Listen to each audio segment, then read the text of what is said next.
Joining us in the Sandbox today, the wizard of big data, just ahead.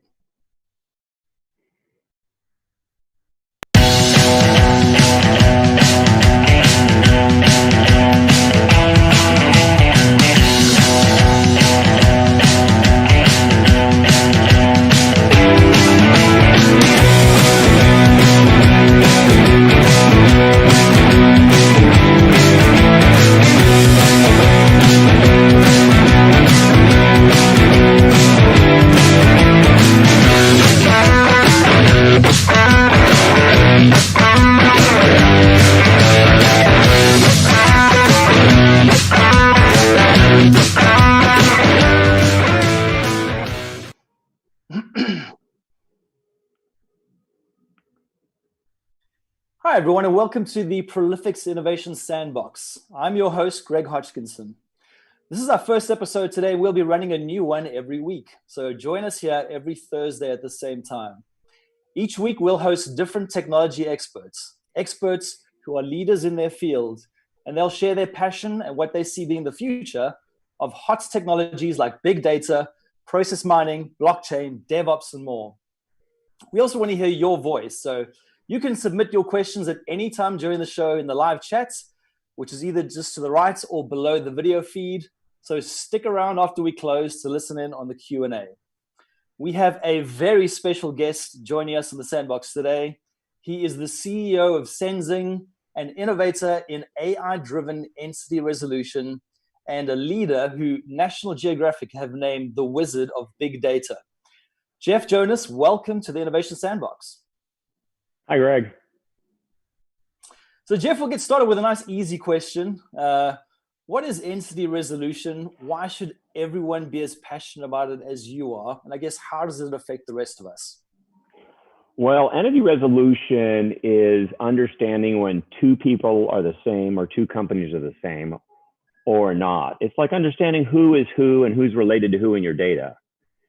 So many organizations struggle with that. They'll have three of the three people in their marketing list will be really the same people. So you'll see three advertisements from them. Banks will terminate a customer in Hong Kong for being a money launderer, and the same person will show up in India with a different passport and one letter different in their last name, and the bank has no idea. These are all entity resolution problems.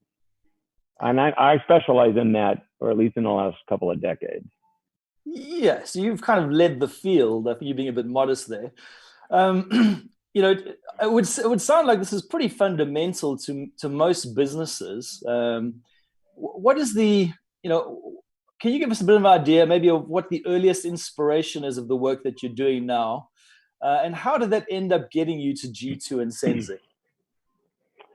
I was thinking about that. My first company, which bankrupted when I was 20, by the way, so, it's not a real bragging rights, but we were building custom software.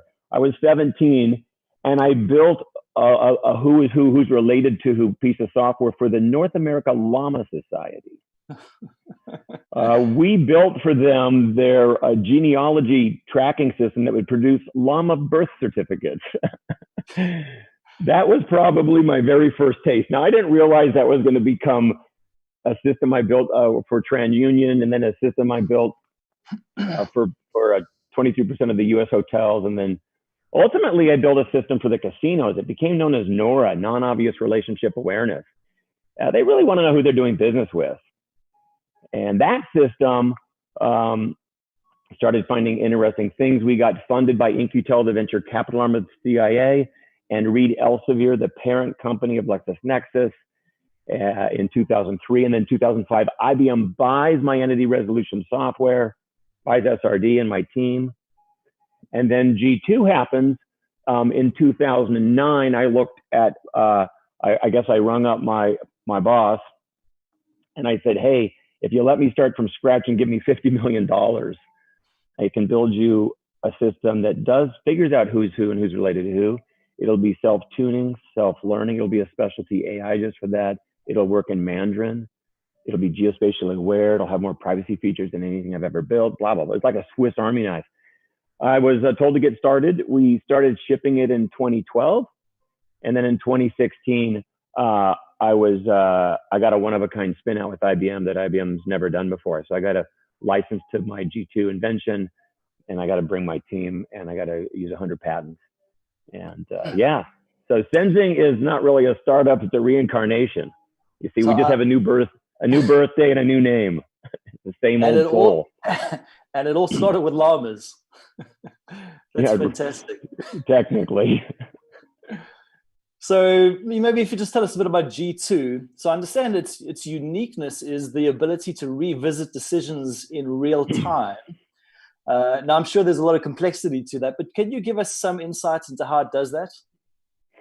Sure. So I was inspired by how to describe the way it works by a magazine article that came out in Wired magazine.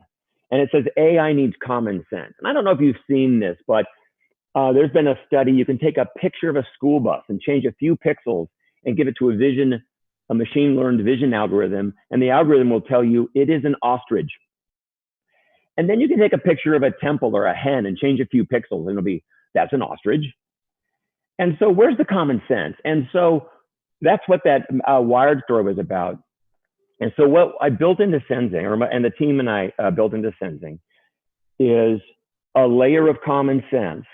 Like, why should you have to train a system that Liz, Beth, and Elizabeth are part of the same, similar names? You want to take the time to train a system that Dick, Richard, Dickie, and Ricky are all part of the same name family? No. So common sense is we have an 800 million name trained library about all those name synonyms.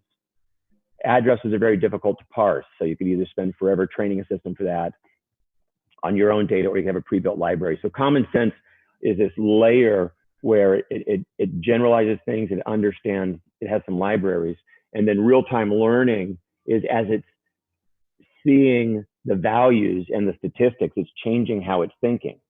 And so an example of that is as common sense, passport's a very good way to identify somebody, a passport and a name.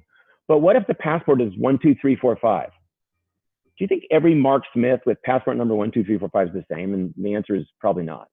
So Sensing does, it knows that passports are good identifiers, but then when it realizes a lot of people have the same 1, 2, 3, 4, 5, it does two things. It says, I'm not going to make that mistake in the future. And then it says, I'm going to go backwards in time. And over the billions of decisions I've already made, I'm going to see if I should have made any of them differently. And that's actually one of the most unique properties is in our real-time learning system is it doesn't have to do that in batch. Most machine learning models out there, you have to build them in batch. So we discover those things in real time and change our mind about the past. This is a human property, by the way. Like somebody will be talking to you, blah, blah, blah. You're like, oh, I know what they mean. And then they'll say a few more words. You'll be like, oh, I know what they meant. And that's the same thing. I built that into Sensing. So I would imagine the technology to make that occur in real time must be fairly significant. I would like to call it expensive. It's taken a lot of time, but and it has cost a lot of money to make it do that. Yeah, to do it at thousands of transactions a second. Yeah, like you've seen a billion things. You've made a billion decisions. You get record 1,000,000,001. You have to ask yourself, now that I know that, had I known that in the beginning, over the billions of decisions I've made, should I have made any differently? Yeah. And so you're saying it has the guardrails built in as well to actually apply common sense? Yeah, I have sorted that out. And what I did is the method that we use is it's inspired by, I did a blog post at once about this called Hell with Rules. Okay, I'll explain it really quick. I went to go meet this lady. She ran fraud for a credit card company, and I show up to visit, and she goes, I know who you are, Mr. Jonas. I just want you to know before you say anything, we have 10,000 rules. She's bragging about it, okay? And I'm thinking to myself, oh, that's not right. But I couldn't articulate it. It took me 3 months to figure out how to explain it. And here's my explanation. You catch your kids throwing rocks at cars. So you say, hey, don't throw rocks at cars.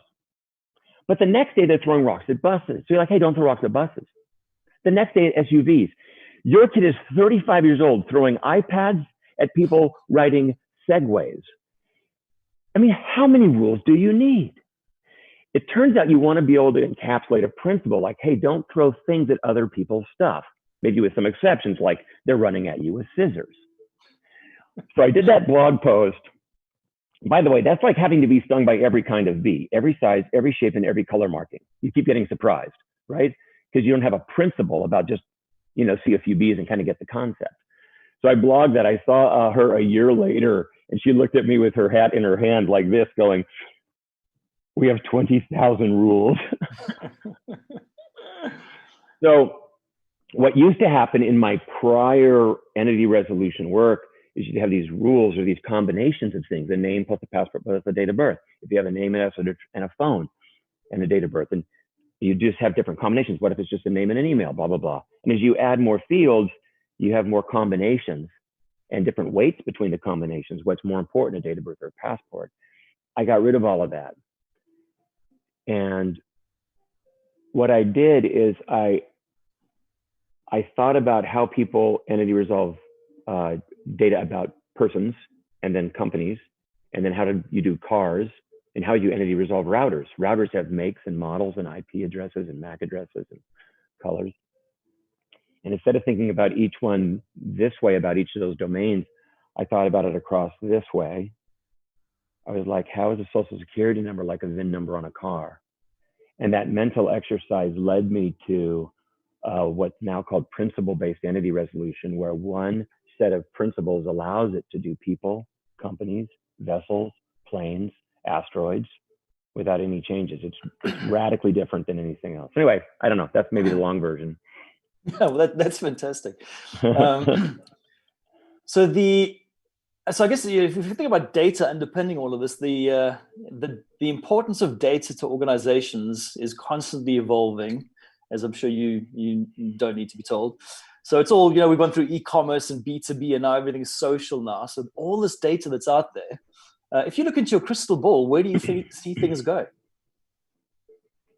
I think the data gets better connected, and I think as we better connect the data we already have, that there's probably a lot of hidden connections that would be really valuable discoveries. And down to the micro level, like realizing it's not 3 customers, it's 1, so you can give them better service. All the way to the macro level, like better connecting data between 2 researchers to speed up drug development. Now I want to bring that, so I want to ask everyone to stick around for the Q&A, because I'd like to expand on that and throw a few questions in around that interesting topic. Let's talk about Ironman for a moment. So you've completed every single Ironman circuit worldwide, so every recognized circuit. How did you discover your love of Ironman? Well, it started with my mom asking me when I was 31 if I wanted to run a marathon with her, and the marathon was 5 weeks away. And I'd never run a race. I wasn't a runner. I trained for 5 weeks. The most I got up to was 11 miles on a treadmill. So I did the marathon with my mom, and then she beat me. At mile 20, I started walking. Are you ready to run, Jeffrey? No. Are you ready to run? No. Then I did a short Ironman in the mountains on a mountain bike. So it was kind of an eclectic little race, not an Ironman, but a triathlon. And then I ended up doing a half Ironman with my mom about 3 years after the marathon. And I'll just tell you this straight up, I crushed her. I beat my mom so good on that half Ironman. Sorry, Mom. Just kidding. Well, okay. And then I did a full Ironman, and then that was kind of hard. And then I did another, and then I just started picking different ones to do around the world. And my buddy was like, hey, why don't we do Switzerland again? I was like, no, I'll just do them all once. But I didn't mean it when I said it. It was an excuse. So I just kept doing new races around the world. And I think it took 10 or 12 years, but I got them all done. Now I just have to do the new ones. So so, Ironman is not for the faint of heart, and it's extremely different from your day job, but it's also something that requires intense dedication. It seems to me you approached it methodically. So what nurtured that methodical nature in you? I don't know that it's methodical, man. I only swim on race day. My little flappers just are so angry 5 minutes into every swim. I'm more of a hacker on the Ironman, but I am a bit of an extremist. I I do like getting deep into things. When I helped the Singaporeans on a project to figure out what vessels are the most interesting on any given day in the Malacca Straits, I spent 500 hours studying that. When I worked with a big global bank in the last few years on money laundering, I spent 2,000 hours studying that. And I personally wrote a 250-page blueprint, like pseudocode, of exactly how to build it and reduce, the false positives in their alert center. So anyway, I can get committed and focus and stare at one thing for a long time, but the rest of my life's pretty ADD. So, so it's all about being able to ingest large amounts of data and discover the patterns, right? So sounds familiar. Actually, right now in your background, there's probably, maybe not right this moment, but maybe there's some background noise. Maybe there's some imagery moving behind the windows. It's actually the ability to know what you don't even need to process turns out to be really important as well, because your observation space is enormous, but all the background noise is not being processed at all. But if you heard a bang outside, is it a firecracker? Did old car backfire? Then you would notice that, and then you would become selectively curious. You'd look out the window to see kind of what's going on. Now, it's actually one of the things I hope to get built into sensing in the next year or two is selective curiosity. It figures out when something's worth being curious about, and then goes out and looks for it on its own. So it does. I'm sure that's going to keep you busy for a while. So it does bring up the question. So it sounds like there's a thread of thought, which is you're trying to get G2 and sensing to automate what we as humans can do. But in what sense do you think that it'll be able to, or it can, or will be able to do things that we can never hope to do with our technology? Well, it already in most cases outperforms humans. Like when our partners use it, they say, hey, you missed a few things, but you caught so many more things we couldn't catch, we would have missed. So it's already outperforming the humans.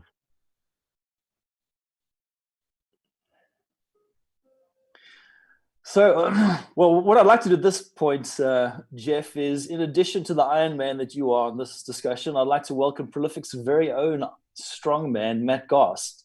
I'm now flanked by intimidating athletes. Matt, welcome to the Sandbox. Great. Thanks, Greg. So, Matt, I believe we're doing some work with Jeff and sensing for a customer at the moment. Can you share a little bit about that story and maybe chat to Jeff about it? Yeah, certainly. So, Jeff, thanks for joining us. We're currently working today on a joint project together in the financial services industry, which is targeting sensitive data to mitigate risk. What other use cases do you cover in the industry? There's three general use cases. One is bad guy hunting. It happens to have been my favorite over the years. Is how do you catch very clever bad people in data? But bad guy hunting is either you have a list of known bad guys and you're trying to find them in your data, or you're trying to find them altering their identity and sneaking in, or you're trying to figure out who's who so you can find new patterns that would help indicate it's somebody that's doing bad stuff like fraud or money laundering. We also get used for what you might just call customer 360. It's just better knowing the whole customer across all their relationships. And you need that so you can give them better customer service. You can market properly to them. Another one is risk assessment. Whether you're hiring people or getting ready to give somebody a loan, you're about ready to make a decision that's hard to undo. You want to be able to make a good qualified decision about the risk or opportunity of an employee or a vendor or a customer. And then GDPR is a great one. One of the things that GDPR and the California law called CCPA is it's called a data subject access request. Imagine somebody coming and asking, doing a data subject access request, and they say, my name's Liz Reston. Do you think the bank's going to have the person search their 30 or 300 systems for Liz Reston, Elizabeth Reston, Beth Reston, Lizzie Reston? And so entity resolution helps solve that as well. So those are some of the common use cases. Wow, that's amazing. That is definitely amazing. So I know we're running close on time. We want to be able to allow some other folks to be able to ask some questions that are watching this. So I'm going to ask you one more question, but I think it's extremely relevant to the new world that we're all living in. So given the fact that the current pandemic has really thrown a massive wrench in the business world today, we're all evolving and we're trying to address it. And the one big thing that is continuing to pop up, at least I know when we're talking to customers, anything we're seeing, it's all centered around cost optimization. So how does Sensing help companies reduce their spend across their enterprises? Two primary ways. One way is you would be surprised how many companies are trying to build their own homegrown entity resolution. On the surface, it sounds really easy. How hard could it be to just match names and addresses? There are companies out there that have 100 full-time people working on that. 100. And those are the bigger companies. Data brokers, for example. But so why would people build their own database anymore or write their own word processor? Like what Sensing's purpose is to commoditize and democratize entity resolution. So it's not only for the elite, a small nonprofit that's got duplicates in their marketing list. What are they going to do? So we're solving that. And that's a big cost takeout. You can get returns on investment in months, if not weeks. And the other one is when you can match identities better, you can reduce the number of false positives in alert queues, for example. So we have one financial institution. I think I'll know in a few more days, but I think they get to take 10 people out of their alert processing fake alerts, alerts that aren't real, false positives. And they can reapply those people elsewhere in the organization. So that's huge savings as well. So reduced false positives and no longer a need to have a bunch of people building their own entity resolution. So I know I said I had only one more question, but I'm going to ask you one more, just simply because, what you said is really spawned some really interesting, thoughts in my mind about some of the customers I know that we work with. And that's in the healthcare industry, especially within the healthcare insurance. Being able to spot fraud, really being able to mine the claims as they're coming in. Can you talk about some of the use cases maybe in the healthcare insurance space? Yeah, we're in that space, by the way, in that exact use case that you're mentioning. You're looking for providers that have been barred, who are trying to still end up in the ecosystem, healthcare providers. You're trying to find people that are, abusing the system, and so our healthcare partners are loading all kinds of data. What you really want to do is you don't take a data set A and check it against B, and then take data set A and check it against C. What you really do, and what Sensing does, and it allows you to get visibility into opportunity or risk, is you take each person and organization across all these piles, and you bring all of that data in, and with each arriving record, you say, hey, who is this? So you end up building a resume. You end up with a resume that says, hey, this one person actually is in 7 systems. And he's in this one system 6 times. And we do one other little nuanced thing. It's called entity-centric learning. We learn every name variation they've ever used, every address they've used. We're building a resume of how they've expressed themselves. And it turns out if you don't do that, you can't catch clever bad people, because clever bad people never use the same name, address, and phone on every record. Only the idiots do that. So if you're doing anything with fraud, you really have to use entity-centric learning, which is building a resume and remembering all of the variations. Yeah, that's fantastic. That's fantastic. I mean, I could sit here and ask you about 100 more questions, but I know we're running on time. So, Jeff, thank you so much. I mean, this has been very, very informative. I really appreciate it. Thanks, man. Greg, I'll pass it over to you. So that's all the time we have for this week. Jeff, Jonas, thanks for making our first show truly memorable. To say thanks, we have a little surprise for you. We have a small gift to remind you of your time in the Sandbox.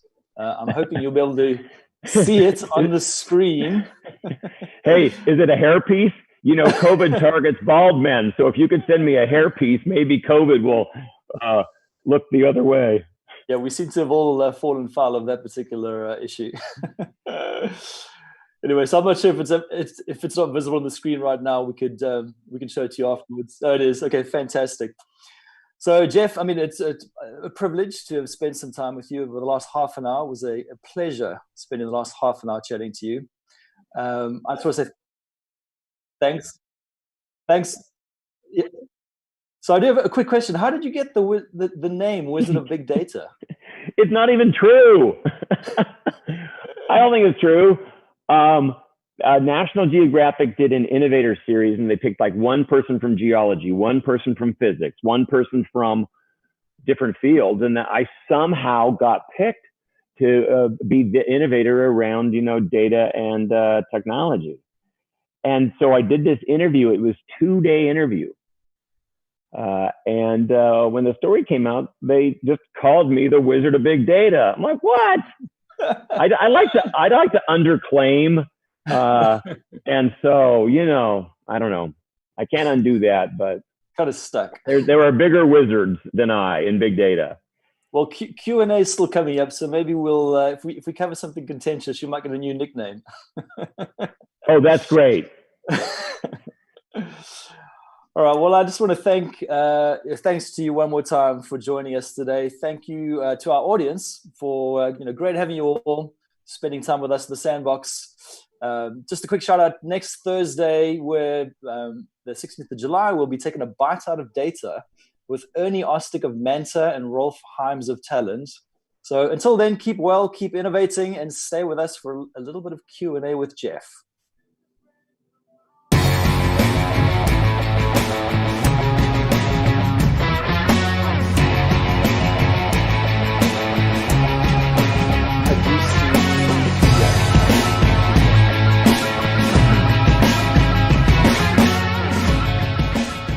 Excellent.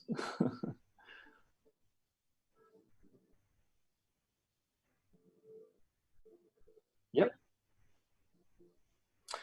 All right, so for our audience, we're now going to put you in charge. Let's see what questions you have for Jeff. So just as a reminder, you get to submit your questions in the live chat, which will either be to the bottom or the right of the video feed. My producer will hand them over. So I think we have some good questions coming through. And I must admit, Jeff, I feel a bit like a TV psychic medium expecting questions to come through for you. So you never know where these questions might come from. The first one is from Marco Lopez. So can common sense in AI identify intent? If rules are set up to identify elements of a crime, oftentimes cases are dropped for lack of criminal intent. So that's part one. And I'll just mention, but if principles are identified in the algorithm, can we clearly identify the intent's resolution that would be game changing? Well, my work ends with, are they the same or not? And does not include, is that good news or bad news? Like if you're like, oh, Billy is William and Billy is Billy the Kid. And if Billy the Kid is William, well, how bad is that? That's the next thing that happens after my work. I used to do work in that space, by the way, the red light, green light, or the risk scoring, but it never made my team and I special.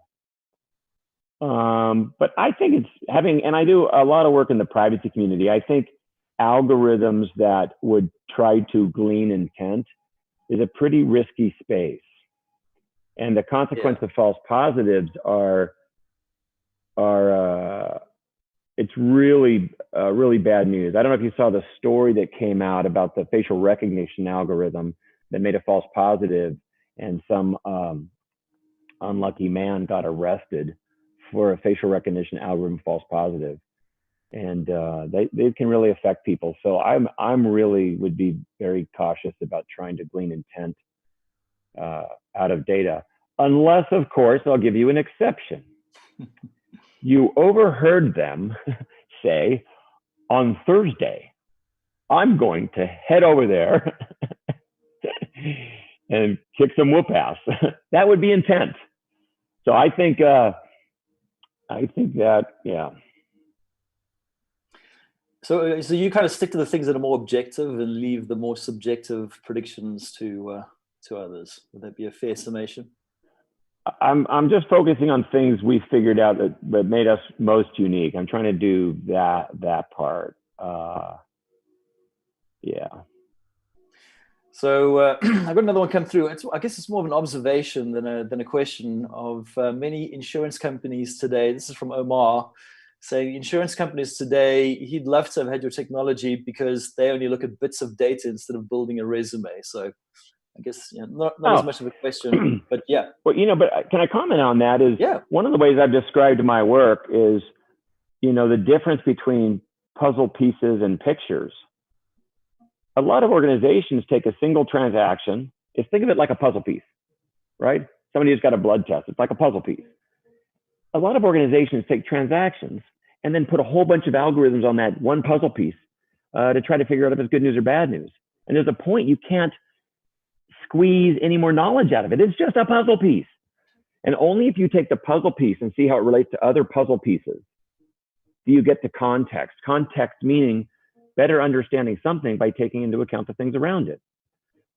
So when you can combine data about related people or organizations or things, it gives you more complete pictures, then it allows you to make higher quality predictions of opportunity or risk. Do you think are there any limits to what could usefully be digitized to give you more and more context? I mean, you were talking earlier about wanting to increase the pool of data. And I think you were talking more about historical data, but it just seems to be that there's no limits on what could be digitized to then inform your context, to give you useful insights that you may not understand, or even be able to understand once you've got those predictions, but could still be useful. Well, certainly the world is becoming more and more instrumented.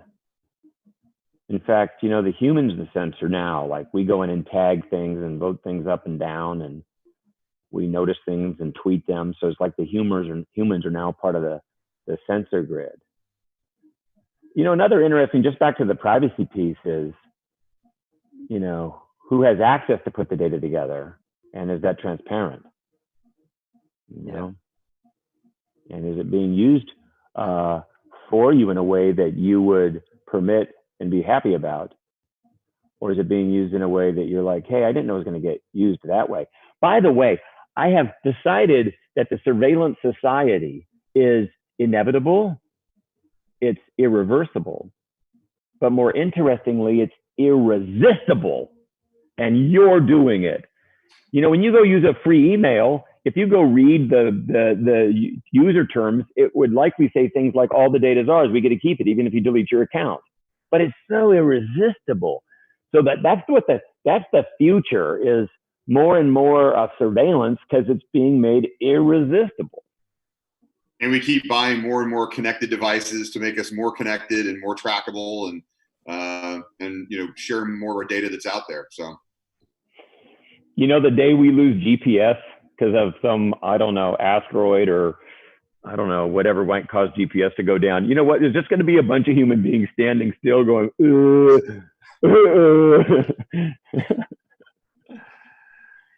So I told you earlier on, I was going to see if I could work in a question that included chaos theory. So let's see how this goes. So we all know what the butterfly effect, if a butterfly flaps its wings in Brazil, does it cause a tornado in Texas? So to what degree, I mean, again, to the limits of AI, to be able to do things that people can do, and then in things that people it's not even possible for us to do. Are there any limits to what AI can predict, and how does that kind of chaos theory play into it? I mean, it sounds to be I think very real things that we'll be up against. I think AI is a bit overhyped. I think there's areas it's working very well. There's other areas where it has epic fails. So I think it's very mission specific. Like you can take, they did 80 million kitty cats to train it to notice cats. But if you did not train it on a couple of Siberian cats that have a particular look, it won't recognize them at all. At all. You can take a 3-year-old and show them like 7 cats, and they could find them all. So I think there's a lot of work to do. What the shortfall, I think, is a lot of times the training today, you have to flatten out, you have to make rectangular data. Rectangular meaning, every row of data is kind of fixed in length. It has one of these and one of those and one of these and one of those. and then, you know, the next row and the next row and the next row. And some things like people, they don't have one address. They have like, people on average move every 5 years, or back in the old days before COVID. And so data is more variable in its length. And if you don't combine puzzle pieces into pictures and combine it, there's things that AI won't see. Yeah. So I think what is going to happen, or needs to happen next, in terms of having machines contribute more, you know, contribute more to discovery and efficiency and finding solutions to climate change. It's going to take being able to combine more data across a wider observation space. And it's not because it needs rectangular data, it's a deficiency. Yeah. Yeah. So the and again, this is another one that's way out there. It came up from someone in our team. So you've heard of deep fakes and the whole big furore that's caused. Oh yeah. And I should have checked up. There's a term, and basically the way it works. So deep fakes is this ability to create videos that will superimpose someone's face on the video. And AI is basically what makes this possible. Deep fakes, by the way, can take your video of your face, and I could take a script with words and put it in your mouth. It's not your face on my face, on my body. It's take a video of a president and put words in their mouth. Okay. So thankfully, you know, so I'll just reassure everyone, this is the real Jeff Jonas, just in case you think we have a deep fake and someone's puppeteering it in the background. No, we've got the real Jeff Jonas here. The question I wanted to ask is, and again, or I guess put in front of you, is the way it works is there's these two AI algorithms that they pit against each other. And the one is creating the videos, and the other one is trying to see if it can spot the fakes from the real videos.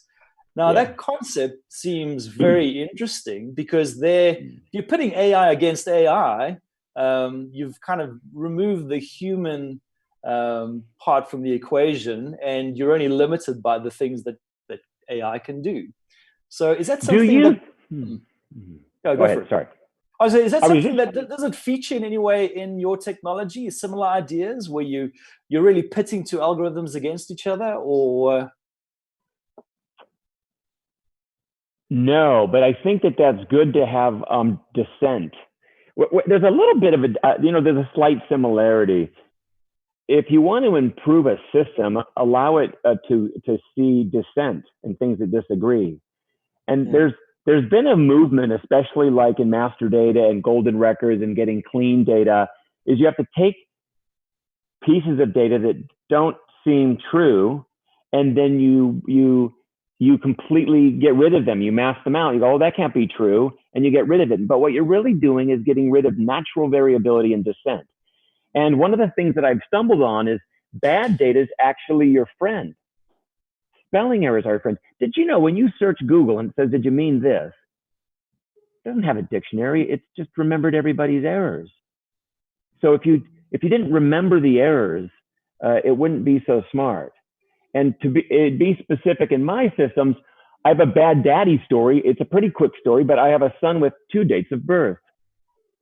I know that's kind of shocking, but what happened is he's born on September, whatever it was, 2nd, but I got confused and convinced everybody, the mom, the grandparents, it was September 5th. We celebrated his birthday on September 5th for years. And his birthday, September 5th, was everywhere. Like a magazine subscription, at the library, every doctor's visit. There's plenty of evidence his birthday is September 5th. Well, I ordered his birth certificate and take him to Mexico, and to my surprise, his birthday's the 2nd. Now imagine that. If in any good data, high quality system, imagine after 5-6 years, you have 200 pieces of evidence that it's the 5th, and now you get September 2nd. You'd be like, oh, ha. And you'd throw that piece of data away. How would I have ever accumulated enough September 2nds to overweigh that? So I think smart systems are able, there's a famous quote by, what's his name, that any smart system worth 2 bits can hold 2 opposing ideas in its head.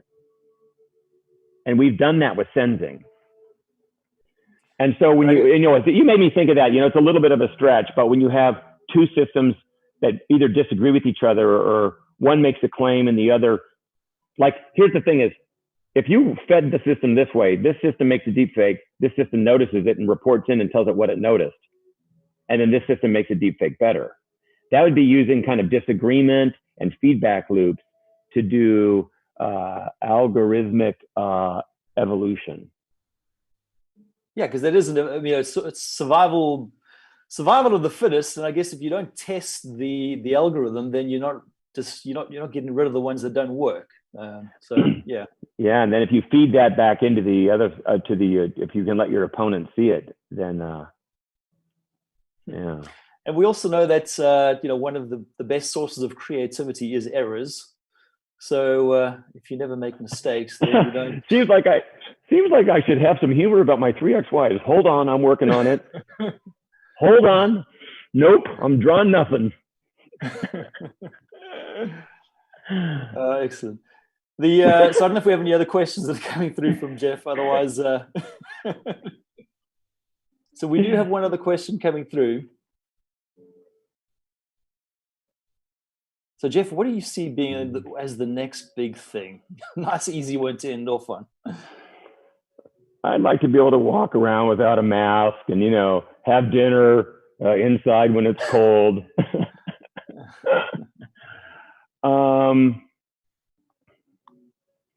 I really think if we, I'll say mankind, can better connect data we already have in a responsible way.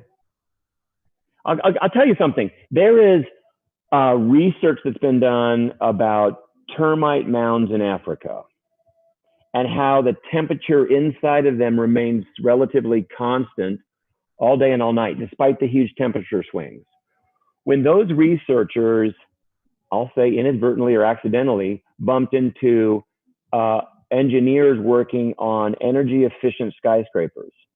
I mean, those are two such radically different universes of people and collections of data. This is a true story. When they found each other and started discussing this, it inspired the engineers building skyscrapers on better ways to create energy efficient skyscrapers. And now there's at least 2 university programs studying termite mounds and learning about this. So that's an example of when machines can help better connect like-minded people around topics that they wouldn't otherwise find each other. I think it's going to lead to extraordinary breakthroughs to advance mankind. I mean, in healthcare, in climate, energy efficiency, hunger, food safety, which is going to become really a next big problem. Anyway, I think that's a big thing. Yeah.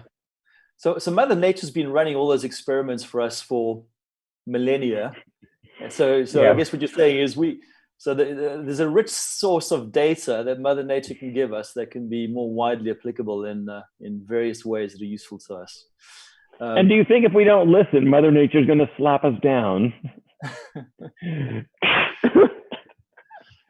So I do have one last question that's come in, depending how we go for time. So Rick's asked, is there a weighting in the system that gives more credence to a birth certificate? That is to a data source. Some I'll talk about our work specifically. When we're assembling a resume, we're remembering all of the bits and where they came from. So we know that these bits came from a birth certificate and these bits came from something else. And so we call it full attribution. We don't choose which one was right or best, but we pass downstream all the source of the data, all the sources, and all of the dates, the lineage and their dates. And depending on the downstream system, if you're the vital record system, you probably trust both birth certificates the most. But if there's some other data in there where you recently registered somebody with a driver's license, maybe you trust that the most. By the way, when I was like 17 or 18, I wanted a fake ID so I could drink. And I learned that you could assume somebody's identity if you found somebody that had passed away before they were 2. So I went to the library and used microfiche and looked at deaths and I found in the obituary a child that had died before the age of 2. And then I ordered the birth certificate. And I was going to use that to go, but I could not imagine having to go stand at DMV and tell them that's me, last name Fisher. So in that case, if I had a birth certificate in my resume, that one would have been not true. So don't be fooled. All the way up to a crime, but no crime.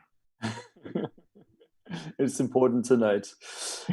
Jeff, I mean, we could keep you here all day, but I'm sure you've got other things to get onto. So I guess that brings us to the end of our Q&A session. We'll have to unfortunately let you go now. So once again, thanks very much, Jeff. We really appreciate you spending your time with us today. You did also tee up, I'll quickly mention, you teed up the topic of data lineage, which is something we'll be talking about next Thursday for those folks that want to join our Sandbox discussion next Thursday. Very important topic, data lineage. So I'll thank you one last time, Jeff. Thanks to our audience for joining us today.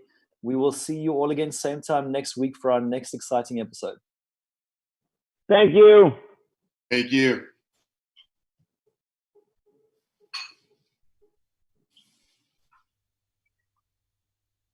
Awesome.